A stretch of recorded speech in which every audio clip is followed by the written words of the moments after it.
เมียหักที่เสื่อมเสียคือสาวอยู่งานยามผัวนี้ออกจากบ้านประจำการก็เพื่อครอบครัวอย่าคิดสงสัยว่าผัวนี้ไปนอกใจทุนหัวผัวนี้หักแบ่งครอบครัวบ่ได้คิดสัวนอกใจลูกเมียให้เสื่อมเสียเพื่อเมียหาเงินมาให้ผัวบ่มีเมียน้อยเมียใหญ่มีแต่จอมใจเมียมูลเท่านั้นเลิกการทุกวันผัวก็กลับบ้านตรงครับเวลาเห็นใจเมียผู้คอยตาตรงกับเวลาบ่นอกใจเมียผัวนี่นา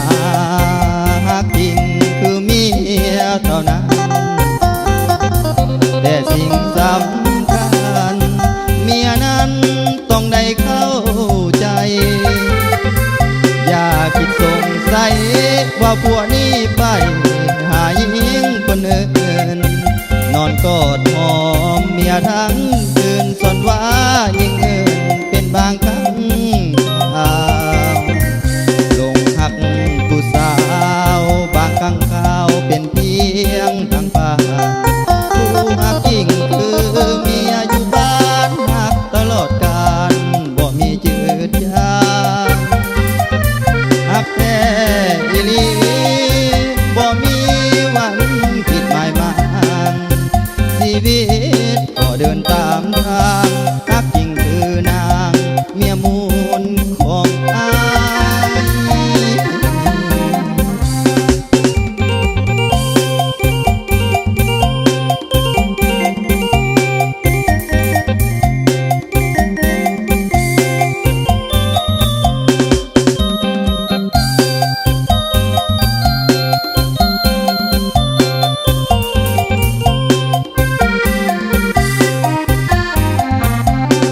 ให้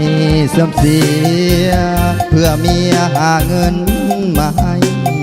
ผัวบ่มีเมียน้อยเมียยังมีแต่จอมใจเมียมูลเท่านั้นเลิกการทุกวันผัวก็กลับบ้านตรงกับเวลาเห็นใจเมียผู้คอยตาตรงกับเวลาบ่นอกใจเมียผัวนี่นาจริงคือเมียเท่านั้นแต่สิ่งสำคัญเมียนั้นต้องได้เข้าใจอย่าคิดสงสัยว่าผัวนี้ไปหาหญิงคนอื่นนอนกอดหอมเมียทั้งคืนสนว่าหญิงอื่นเป็นบางครั้งลงหักผู้สาวบางครั้งข่าวเป็นเพียงทางบ้านผู้หักจริงคือเมียอยู่บ้านหักตลอดกาลบ่มีจืดจางหักแท้อีหลี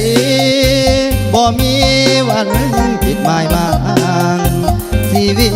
ตก็เดินตามทางหักจริงคือนางเมียมูลของอาย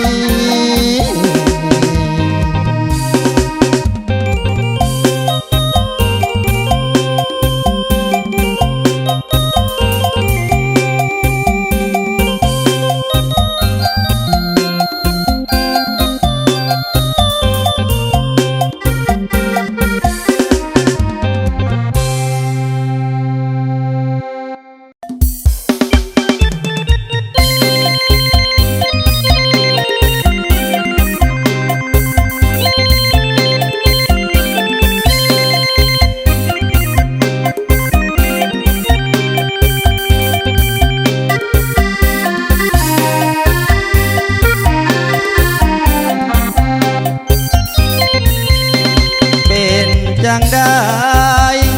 ยังสบายดีบ่ล่ะตอนน้องเคยมางานบุญใหญ่ที่บ้านของอาย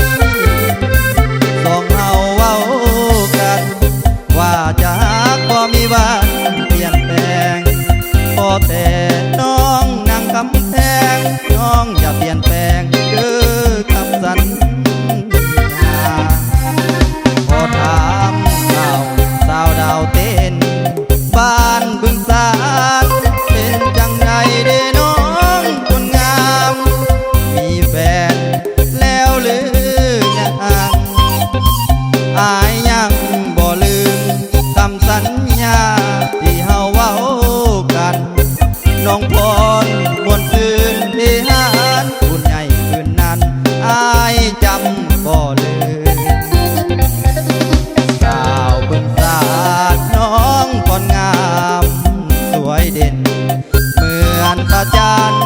วันเป็นนกพรงามเด่นกว่ายิ่งคนอื่นอายพรเกี่ยวน้องน้องพรเกี่ยวอายบ่มีวันลืมอายนี้สุดแสนกันหึงบ่มีวันลืมเด้อนางอายนี้ยังหักน้องอยู่เด้อคนดีสาวบุญสานคนนี้อายยังจำบ่ลืมความหักของอายมอบให้เจ้าละเด้อควันยืนอายนี้สุดแสนคำนึงจะบ่มีวันลืมจะหักน้องคนเดียว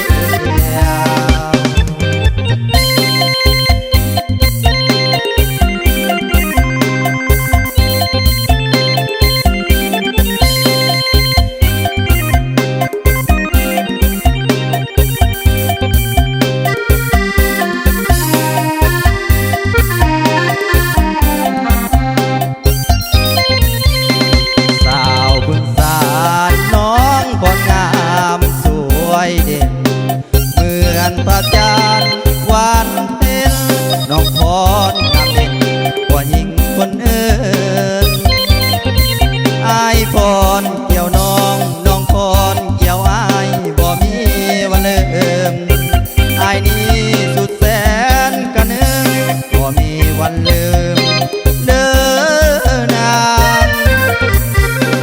อายนี้ยังหักน้องอยู่เด้อคนดีสาวบุญสานคนนี้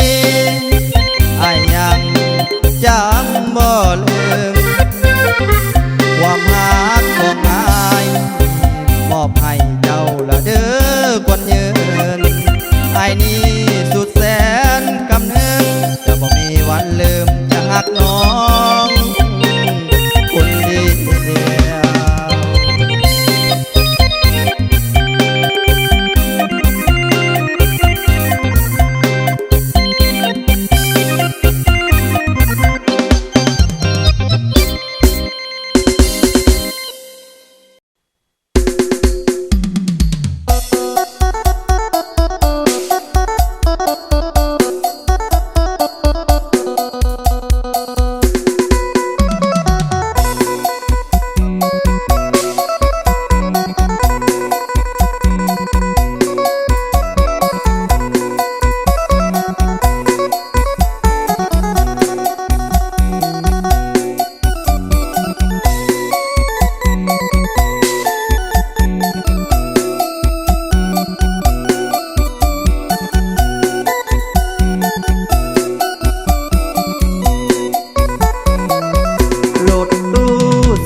บ่สนใจ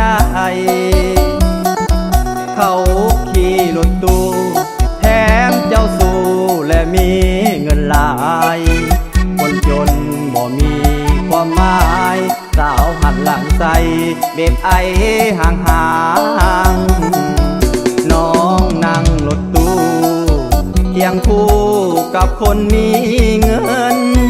ส่วนอายมันเป็นส่วนเกินมีพอกระเทินบ่มีความหมายขี่เวฟไอห่างเล่นตามทางสาวขับรถได้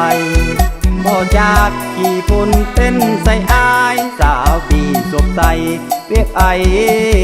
ตาบอดอายอยากมีเงินไปซื้อเอารถคันใหญ่ๆนั่งขับกับน้องสามวัยดีกว่าเว็บไอฝุ่นไงเข้าตา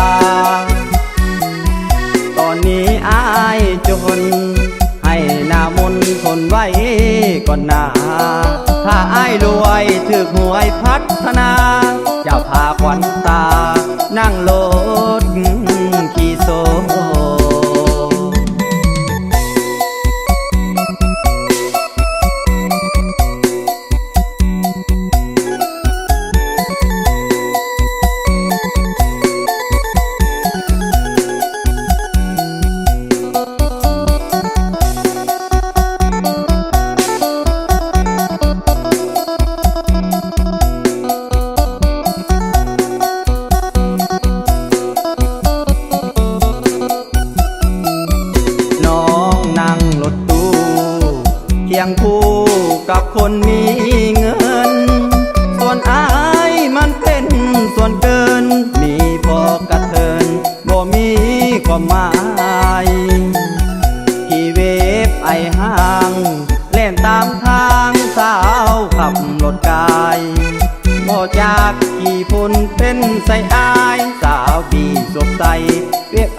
ตาบอ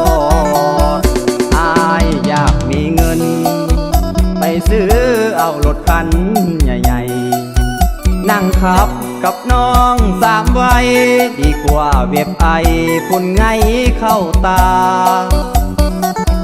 ตอนนี้อายจนให้หน้ามนต์ทนไว้ก่อนหนาถ้าอายรวยถึกหวยพัฒนาจะพาขวัญตานั่งรถขี่โซ